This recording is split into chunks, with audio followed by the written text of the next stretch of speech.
on a aussi la chance, tu le connais bien, d'avoir Bolo Zenden en direct. Salut Bolo.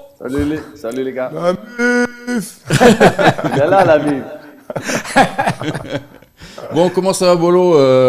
Est-ce que tu as envie que l'OM batte le Feyenoord jeudi, les fatigue beaucoup parce que tu as un petit match contre Feyenoord, je crois, ce week-end?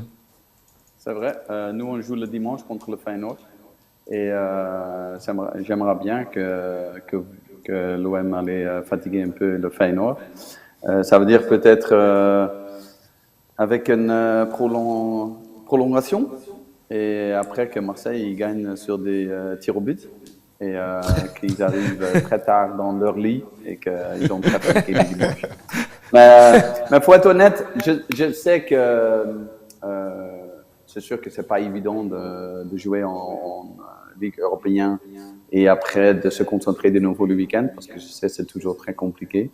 Mais il y a pas longtemps, nous on a perdu contre Leicester City dans la même compétition. Donc on aurait même presque joué contre l'OM dans cette tour-là. Et nous on a joué le finale de la Coupe contre l'Ajax. Justement le dimanche après d'avoir perdu contre Leicester dans le quart de finale. Et aux Pays-Bas, ils ont parlé beaucoup du fait que nous allions être fatigués. L'Ajax, ils avaient une semaine pour se préparer pour la finale. Donc, ils ont dit que c'était très avantage pour l'Ajax. Mais, du coup, à la fin, on a gagné la Donc, ça veut rien dire. Ça veut rien dire. Trop beau. Tu l'as très très bien amené, gentiment, mais tu l'as très bien amené. Magnifique, je te jure. Le scénario, en tout cas, le scénario des tirs au but pour l'homme, on prend. On rappelle que tu avais, avant d'être entraîneur adjoint, je crois que tu es entraîneur adjoint au PSV. À mi-temps, ça veut dire que je suis entraîneur, on disait un peu spécialiste, donc je travaille beaucoup avec les attaquants et en même temps je m'en occupe un peu des étrangers parce que je parle 2-3 langues et c'est pour ça que en fait je suis là 3-4 jours dans la semaine, je suis avec la première équipe, oui. D'accord. Il parle bien plus, hein. Il dit 3-4. Oui, il est modeste. J'ai bien compris que c'était de la modestie avec un français parfait en plus. Modeste, c'était notre joueur, c'était Mbami. Et blagueur. Oui. Très bon blagueur. Très chambreur, j'ai l'impression. Bon, tu as fait quelques petits clubs parce que bon, tu es revenu dans ton club du PSV, là où tu avais commencé, mais bon, tu es passé par Barcelone, Chelsea, Liverpool, entre autres, et 2 saisons à l'OM. C'était Djibril Cissé qui t'avait fait venir? Comment ça s'est passé? Il y a eu un arrangement ou quoi? Non, c'est vrai que j'ai été toujours bien avec Djibril quand il était à Liverpool et il est parti à Marseille et après il m'a chauffé un peu pour venir. Et justement après la finale de la Ligue des Champions qu'on avait disputé contre le Milan, d'ailleurs perdu 2-1, malheureusement, Djibril, lui, il m'a expliqué un peu sur l'OM et tout ça parce que c'est vrai qu'aux Pays-Bas on voit pas trop la Ligue 1. Maintenant, un peu plus qu'avant, mais il m'a expliqué pas mal de choses, mais après, j'ai choisi d'y aller et ça me surprend quand même, à part que Djibril m'avait déjà expliqué. La popularité de l'OM, c'était inconnu, donc j'ai été finalement très content d'être passé par l'OM et très fier aussi d'ailleurs. Est-ce que tu n'as pas une petite anecdote? Et nous, on a fini 3e dans mon première année. 2e dans mon 2e année et je suis parti et l'OM était champion. Donc ça c'était quand même un peu dommage, mais bon. C'est Didier Deschamps qui vous a viré, toi et Ronald en fait. Ouais, pareil, on a eu le même parcours. Donc, moi j'étais l'année avant, donc j'ai fait 2e, 3e, 2e et voilà. Et après l'année d'après, j'ai regardé le sac à la télé. Et voilà. Vous avez participé on a pavé les chemins jusqu'au voilà, exactement. On les a laissés. T'as pas une petite anecdote sur Ronald quand même à nous raconter de ces années-là parce que vous avez passé du temps, t'as rien à dire. J'en ai plein. Oh, justement, non, c'est sûr que j'en ai plein d'anecdotes sur la MIF. Mais la chose que je me souviens quand même, c'est que Ronald, comme plusieurs, il parle assez vite. Et des fois, j'avais des problèmes à le comprendre. Je dis, Ronald, calme. Encore une fois, s'il vous plaît. et il était très gentil avec moi. Donc, il m'a bien fait sentir. C'est sûr que j'étais un étranger à l'OM et tu as toujours besoin des gens qui t'amènent un peu à la main pour te montrer le chemin et tout ça. Et Ronald, il m'a toujours bien aidé. Donc, encore une fois, merci Ronald. Toi, t'étais plutôt bien pour l'intégration des nouveaux joueurs. Toi, t'étais plutôt connu pour ça, d'être là pour un peu aider. Ouais, enfin, le mec du vestiaire. J'ai toujours eu ce rôle-là depuis que j'étais à Caen et même quand je suis arrivé ici, pareil. Donc, je dirais que les nouveaux qui arrivaient, j'essayais de les aider un peu. Il s'avère que Bolo parlait un petit peu français, donc ça nous a aidés. Oui.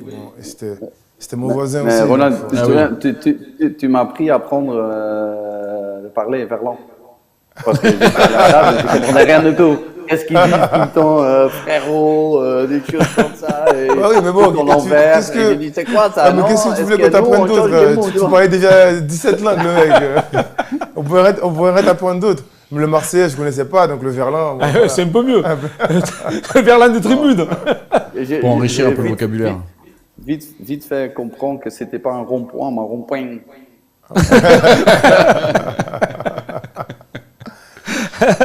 Bon, pour revenir un petit peu sur le football, Bolo, qu'est-ce que tu peux nous dire sur cette demi-finale aux Pays-Bas? On parle beaucoup de cette demi-finale de Feyenoord. C'est un événement quand même chez vous ou pas? Oui, bien sûr, parce que ça fait longtemps qu'une équipe néerlandaise, surtout le Feyenoord, ils ont joué une finale, une demi-finale dans cette compétition. Donc ça, c'est déjà pas mal. Après, c'est vrai aussi que les Pays-Bas, ils ont besoin des points sur le coefficient UEFA, parce que chez nous, c'est toujours le premier qui va en Ligue des Champions, le deuxième, il doit se qualifier. Cette année, c'était 3 tours. L'année prochaine, je crois que c'est 2 tours. Donc oui, on a grave besoin des points. On a bien parti pour ça, parce que même nous, le PSV, on a bien fait en Europe. L'Ajax, ils ont gagné tous leurs matchs en groupe stage de Champions League.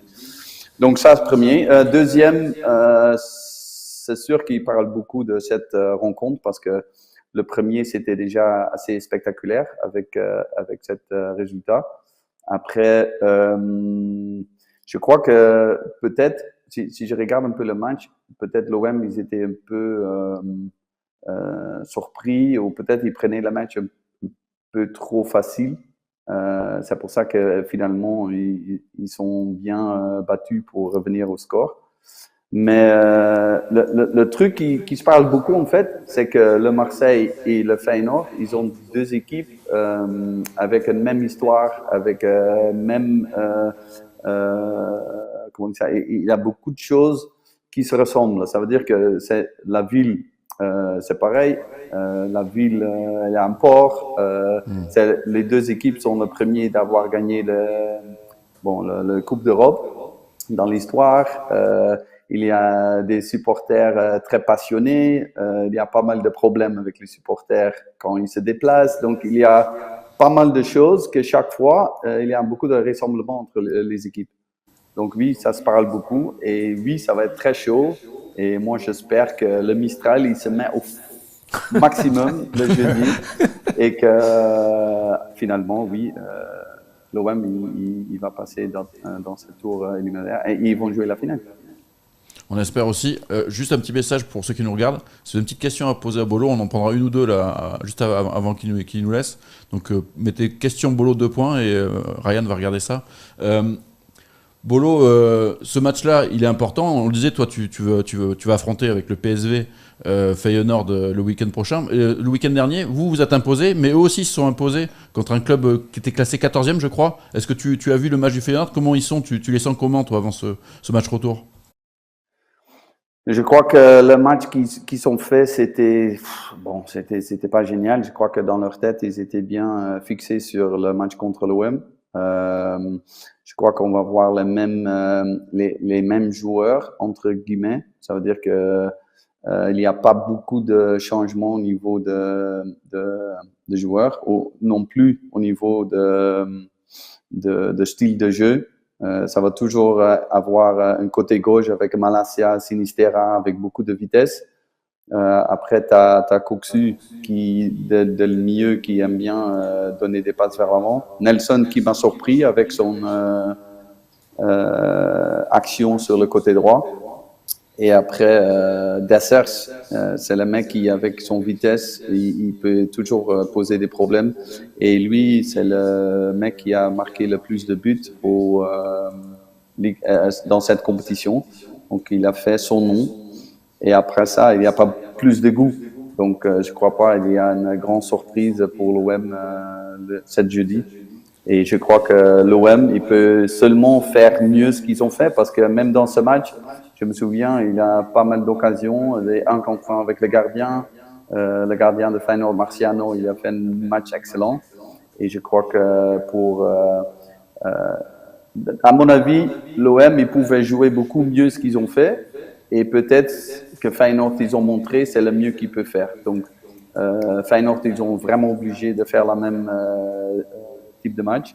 Et l'OM, je crois qu'ils ont fait des matchs mieux que ce dernier jeudi. Et il y a des mecs qui peuvent faire la différence, comme d'habitude. Et j'ai vu Dieng avec sa vitesse qui a posé des problèmes. Payet, si chaque fois il peut se libérer au milieu et lancer des mecs qui courent en avance, ça va toujours poser des problèmes pour Feyenoord. Une question. Ouais, moi, j'ai été surpris, Bolo, par le pressing imposé de cette équipe de Feyenoord sur l'Olympique de Marseille. Est-ce que tu penses qu'il serait capable de refaire ça au Stade Vélodrome pendant 90 minutes? Ils sont obligés, parce que je crois que quand ils le font pas, ils les laissent Marseille jouer comme ils peuvent. Ça va les mettre beaucoup de problèmes. Donc, ils sont obligés de le faire. Ils ont la confiance de le faire encore une fois parce qu'ils l'ont déjà fait une fois. Mais ça, c'est la clé. Est-ce qu'ils peuvent, est-ce que je disais, est-ce qu'ils peuvent reproduire le même match qu'ils ont fait déjà à Rotterdam? La chose qu'il faut pas oublier, c'est pour moi souvent le Feyenoord à domicile, c'est une autre équipe que quand ils jouent à l'extérieur. Pourquoi? C'est parce qu'à Feyenoord, ils ont vraiment le soutien du public. C'est vraiment un bel stade avec une bonne ambiance. Et je suis sûr que les supporters marseillais, ils vont faire exactement la même chose pour les Marseillais, hein, pour l'OM. Même avec un virage nord assez vide, mais je crois qu'ils vont se faire attendre quand même. Bolo, moi j'ai retenu quelques phases de jeu, notamment offensivement où ça va très vite du côté de Feyenoord, mais défensivement où ils ont des problèmes à aller vers leur but. Je trouve qu'il y a beaucoup de lenteur et beaucoup de difficultés à se retourner face à l'adversaire dans la profondeur. Oui, il y a un mec qui a pas trop de problème avec ça c'est Malacia, parce que je me souviens très bien au moment où il avait une grande opportunité pour l'OM. Il y a Malacia qui est revenu vraiment au dernier moment couper la frappe.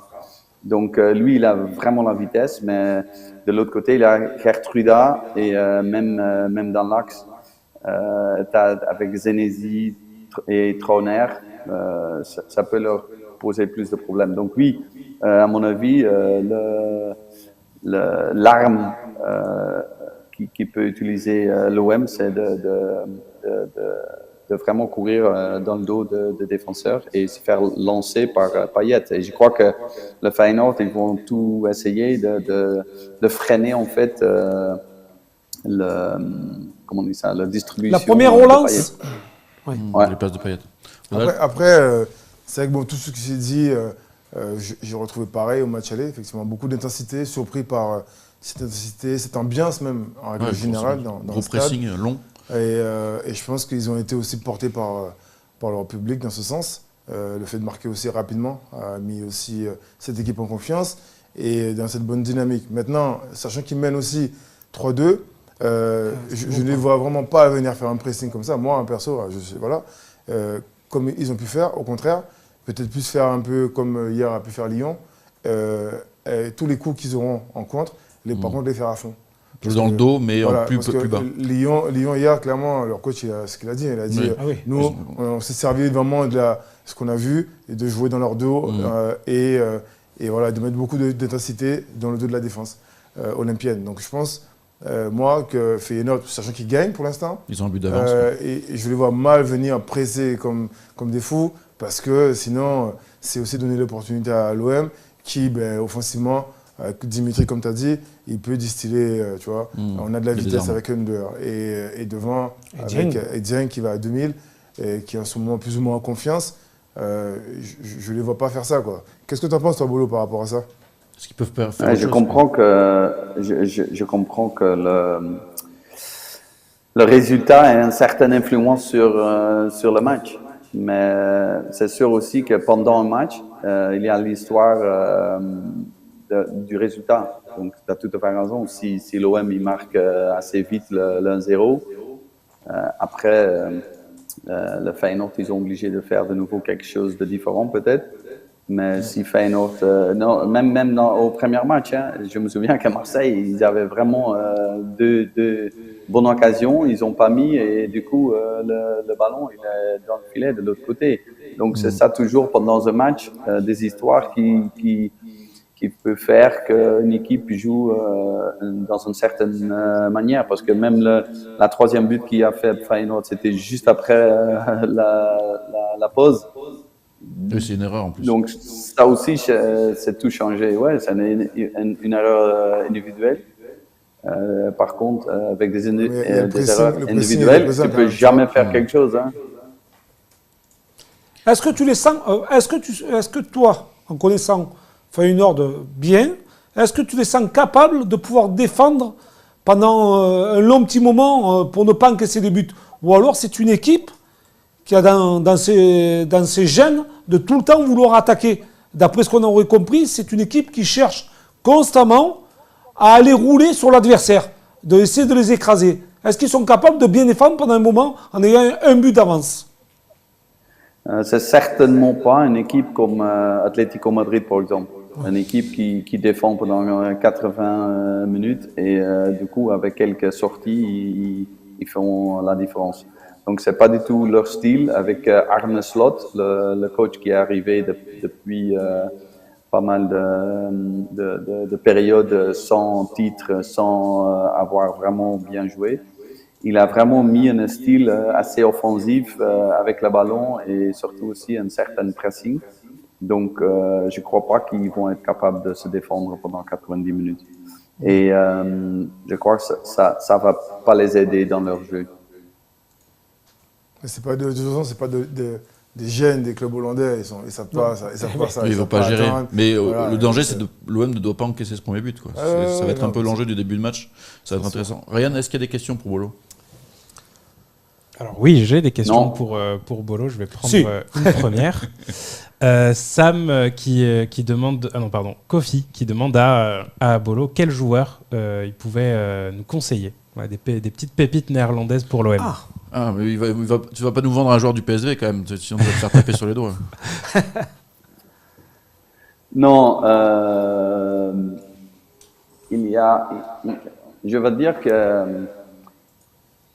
par exemple, je crois qu'il y a un joueur à l'Ajax comme Gravenberch.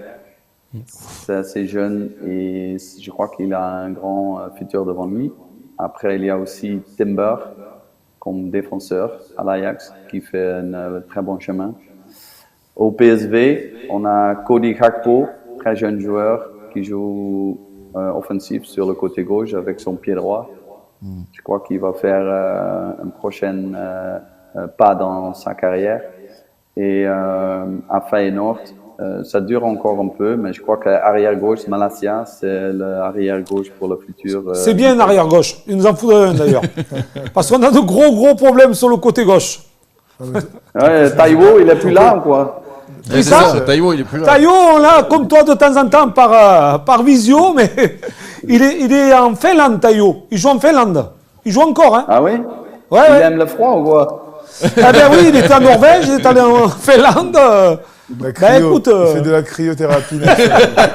C'est pour rester jeune, ça. Il veut rester jeune. Avec des gants. Ryan, est-ce que tu as une autre question? Ouais, j'en ai une. On te parle de Bolo du cas de Strootman. parce que tu es néerlandais. Comment est-ce que toi tu l'analyses, ce cas un peu difficile à l'OM? Qu'est-ce que je peux dire? Je crois qu'il était venu je crois qu'il partait de Rome pour venir à Marseille, c'est ça? Oui, c'est ça. Et je crois qu'à la Rome, c'était quelqu'un indiscutable. Il jouait beaucoup. À un même moment, il jouait à l'équipe nationale. Peut-être à Marseille, il n'a pas pu faire le chemin qu'il voulait. Il a resté 2 ans, c'est ça? Non, il est encore sous contrat, d'ailleurs, il est prêté, là, il devrait revenir cet été, mais il a eu beaucoup de problèmes de genoux, en fait, surtout, Kevin Strootman. Oui, mais c'est ça que je veux dire, que ses blessures, ils ont lui pas aidé de mettre un bon, comment on dit ça, tampon sur son jeu. Et par contre, faut aussi penser à exactement ce que cherche Sao Paulo, non? Si le coach il cherche quelqu'un qui fait vraiment beaucoup de pressing et tout ça, peut-être avec son physique, c'est pas génial, mais c'est pas à moi de décider qu'est-ce que le coach il cherche. Hein. Oui, c'est vrai que c'est pas trop de profil. T'as une dernière question, ouais, Ryan? Sam qui demande c'est quoi ton meilleur souvenir à l'OM? J'en ai quelques-unes et la chose qui me plaisait le plus, c'était... Pourquoi vous rigolez en fait? Non, c'est... non, je sais. Attends. Jean-Charles, il anticipe, c'est pour ça. D'avoir marqué le but contre le PSG à Parc des Princes et on a gagné ce match et c'était vraiment un très bon souvenir.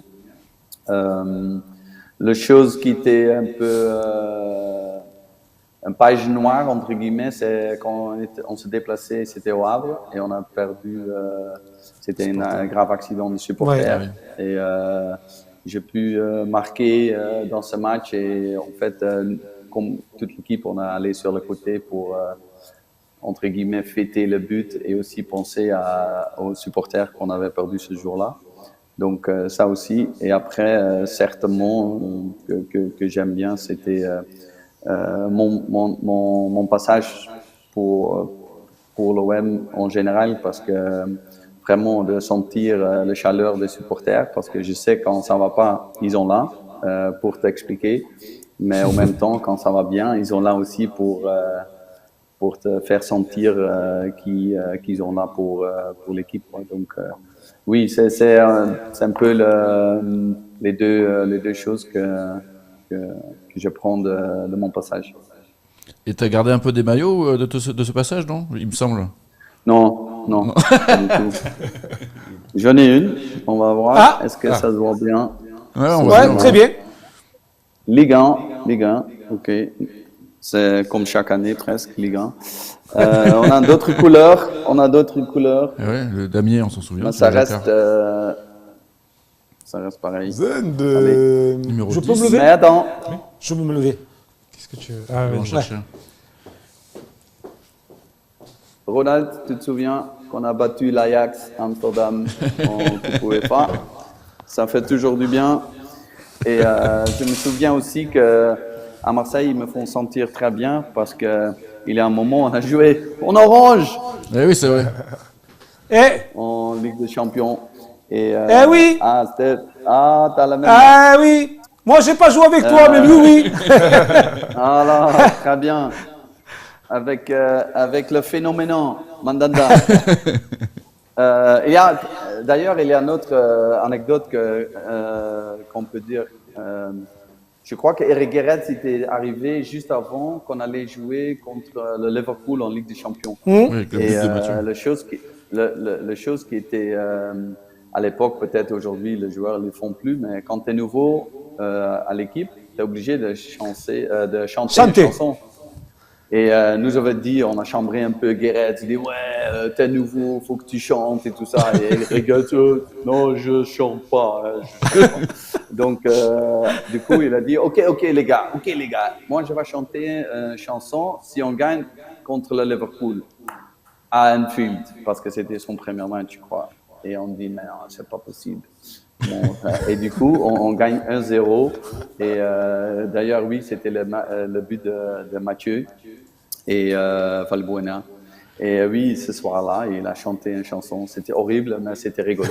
Non, c'était bien. Je confirme. C'est horrible. Tu sais ce que c'était comme chanson ou pas?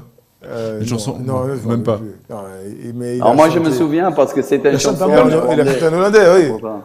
Voilà, c'est ça. Et un Dutch. Il a fait exprès pour que personne comprenne. Non, mais tu sais déjà, c'est une chanson néerlandaise, ça doit être bidon. Hein, donc, Bon, Bolo, merci beaucoup. Moi, je voudrais savoir un petit peu, en fait, de ton passage à Marseille, tu as certainement gardé des relations avec des anciens joueurs, et notamment avec Ronald. Je pense que Mathieu aussi. Est-ce qu'il y en a d'autres? Tu t'intéresses toujours à l'Olympique de Marseille et à la ville? Tu as juste montré la maillot de Steve.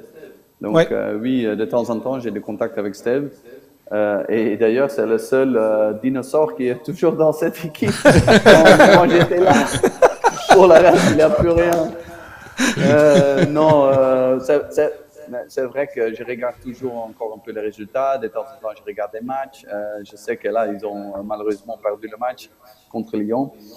Ça aussi, ça me donne un mauvais souvenir parce que dans mon deuxième année, on était sur un très bon chemin pour être champion. Et je crois que c'était 3 jours nés avant la fin de saison.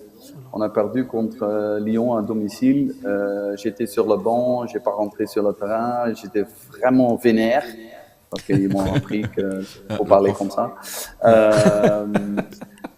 Oui, j'étais vraiment énervé parce que j'ai pas pu aider l'équipe et ça veut pas dire qu'avec moi on allait gagner, mais je veux juste dire que mon sentiment c'était vraiment grave parce que à l'époque là c'était Bordeaux qui avait gagné, je crois que c'était 11 matchs de filet avec 1-0 ou 2-1. C'était chaque fois, c'était je crois un joueur qui fait quoi, Gourcuff ou quelque chose. Et oui, à la fin on a perdu la Ligue à 2 points. Donc ça veut dire que si on avait gagné contre Lyon, un point, Bolo, un point même. Ah, tu veux me faire encore plus de mal ou quoi? J'ai toujours cru que c'était 2 points. Et là, c'est 1 point. Non, mais c'est vrai que oui, j'ai gardé encore un peu de contact avec les joueurs. Je regarde encore des matchs. Je vois toujours un peu ce qui se passe. D'ailleurs, le changement du stade, j'ai pas encore eu la possibilité de venir au nouveau Vélodrome. Donc, c'est toujours sur mon bucket list pour venir avec mes garçons voir un match et sentir encore une fois cette feu dans cette belle salle. Dernière question. Vas-y. Juste une dernière question. Toi qui as vécu dans de gros clubs, Liverpool, Barcelone, Chelsea et tant d'autres, des petits clubs en Europe, hein, juste des petits passages comme ça, des petits clubs. L'ambiance du Vélodrome, est-ce qu'elle est vraiment énorme par rapport à ces clubs-là?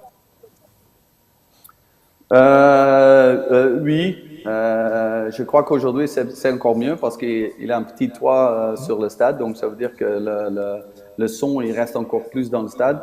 La chose qui a marqué, c'était toujours dans les stades, tu as un petit coin où ça chante, mais à Marseille, tu as les deux côtés qui chantent l'une dans l'autre. La chose que j'aimais bien, c'était t'as des box avec la musique avant le match, elle a un peu de rap. Donc si t'es soprano, j'ai toujours attendu c'est qui là que j'attends sur la tribune. Et quand ça va pas, ils allaient les tourner sur le terrain. Ils disent mouille le maillot, casse-toi.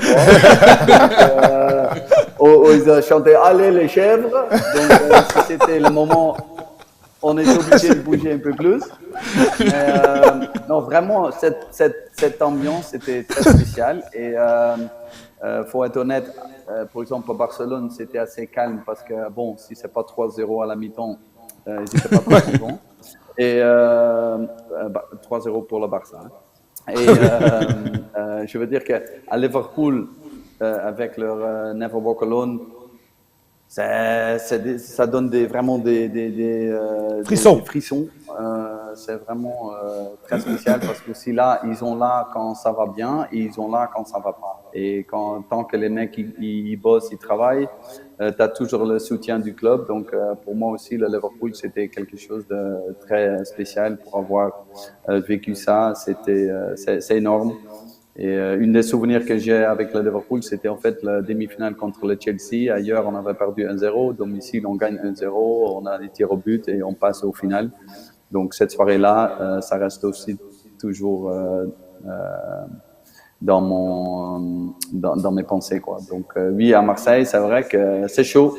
Et c'est chaud quand ça va et c'est chaud quand ça va pas.